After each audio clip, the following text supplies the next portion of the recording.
ഇഞ്ചോടിഞ്ച് പോരാട്ടം നടന്ന കളമശ്ശേരിയിൽ ആശങ്കയിലാണ് LDF. വിജയം ഉറപ്പിച്ചിരുന്ന മണ്ഡലത്തിൽ പി രാജീവിന് തിരിച്ചടി ഉണ്ടാകുമോ എന്നാണ് ആശങ്ക. അതേസമയം മണ്ഡലം തിരിച്ചുപിടിക്കാനാകുമെന്ന പ്രതീക്ഷയിലാണ് UDF. ന്യൂനപക്ഷ ധ്രുവീകരണത്തിലാണ് അബ്ദുൾ ഗഫൂറിന്റെ പ്രതീക്ഷ. ലേബി സജീന്ദ്രൻ ചേരുന്നു. ലേബി, എന്ത് സംഭവിക്കും? തോറ്റുകഴിഞ്ഞാൽ ഈ പറഞ്ഞതുപോലെ ഒരു മന്ത്രിയുടെ തോൽവിയായിരിക്കും. LDFന് കനത്ത പോരാട്ടം നടന്നതായിട്ടുള്ള വിലയിരുത്തലൊക്കെ ഉണ്ട്. ഒരു പരാജയ ഭീതി അതുണ്ടോ? മറ്റൊന്ന് അബ്ദുൾ ഗഫൂറിന്റെ പ്രതീക്ഷകൾ.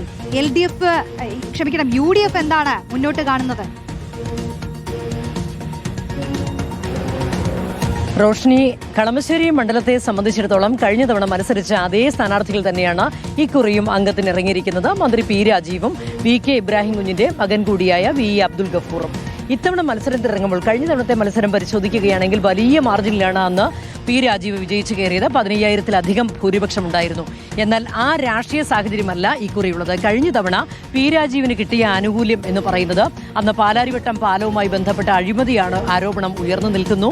അതിന്റെ കറ പിതാവിന്റെ ആ അഴിമതി ആരോപണത്തിന്റെ ഒരു കറ മകനിലേക്കും കൂടി വന്നിരിക്കുന്ന സന്ദർഭം അതിന്റെ ഒരു എതിർവികാരം ഉണ്ടായിരിക്കുന്നു. മാത്രമല്ല അന്ന് ലീഗിനുള്ളിൽ ആഭ്യന്തര പ്രശ്നങ്ങൾ ഉണ്ടായിരുന്നു. കോൺഗ്രസിന്റെ പിന്തുണയും വേണ്ട രീതിയിൽ കിട്ടിയില്ല എന്നുള്ള ആരോപണം അന്ന് സ്ഥാനാർത്ഥിക്കുണ്ടായിരുന്നു. അതിനൊക്കെ ഉപരിയായി അന്ന് സംഭവിച്ചൊരു കാര്യമുണ്ട്. അന്ന് BDJ സ്ഥാനാർത്ഥിയാണ് NDAക്ക് വേണ്ടി മത്സരിച്ചത്. തൊട്ടു തലേ തവണ BDJ സ്ഥാനാർത്ഥി മത്സരിച്ചപ്പോൾ കിട്ടിയതിൽ നിന്ന് ഏതാണ്ട് 12,000-ഓളം വോട്ടുകളുടെ ചോർച്ചയാണ് അന്നുണ്ടായത്. ഇത് LDFിലേക്ക് മറിഞ്ഞുപോയി എന്നുള്ള ആരോപണം UDF സ്ഥാനാർത്ഥി ഉന്നയിക്കുകയും ചെയ്തിരുന്നു. അങ്ങനെ ഒരുപാട് കാര്യങ്ങൾ അനുകൂലമായപ്പോഴാണ് പി രാജീവിന് വലിയ മാർജിൻ കിട്ടിയത് എന്നാണ് UDF കേന്ദ്രങ്ങൾ വിലയിരുത്തുന്നത്. അതുമാത്രമല്ല, കളമശ്ശേരിയെ സംബന്ധിച്ചിടത്തോളം 2011 രൂപം കൊണ്ട മണ്ഡലമാണ്. അതൊരു UDF അനുകൂല മണ്ഡലവുമാണ്.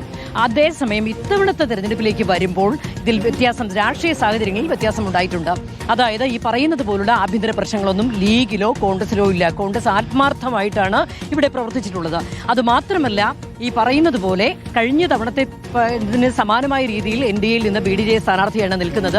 LDFിന്റെ പ്രതീക്ഷ അല്ലെങ്കിൽ സ്ഥാനാർത്ഥിയുടെ പ്രതീക്ഷ എന്ന് പറയുന്നത് കഴിഞ്ഞ തവണത്തതിന് സമാനമായ രീതിയിൽ NDAയിൽ നിന്നുള്ള BDJ സ്ഥാനാർത്ഥിക്ക് കിട്ടുന്ന വോട്ടുകളുടെ എണ്ണത്തിൽ ഉണ്ടാകുന്ന ചോർച്ച, അതല്ലെങ്കിൽ ഭൂരിപക്ഷ മേഖല. കളമശ്ശേരിയെ സംബന്ധിച്ചിടത്തോളം 47% ഭൂരിപക്ഷ മേഖലയാണ്.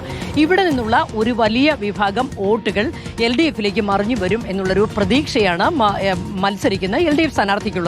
ഈ പ്രതീക്ഷയ്ക്ക് അടിസ്ഥാനം ഉണ്ടായിട്ടുണ്ടെങ്കിൽ LDFിന്റെ കണക്കുകൂട്ടൽ ശരിയാകും. ചെറിയ മാർജിനിൽ ഏത് പ്രതിസന്ധി ഉണ്ടായാലും ചെറിയ മാർജിനിൽ അവിടെ പി രാജീവിന് വിജയിച്ച് കയറാൻ സാധിക്കുക തന്നെ ചെയ്യും. എന്നാൽ ആ പ്രതീക്ഷ വേണ്ട രീതിയിൽ നടന്നില്ല എങ്കിൽ, അതുമാത്രമല്ല ന്യൂനപക്ഷ വോട്ടുകളുടെ ധ്രുവീകരണം അവിടെ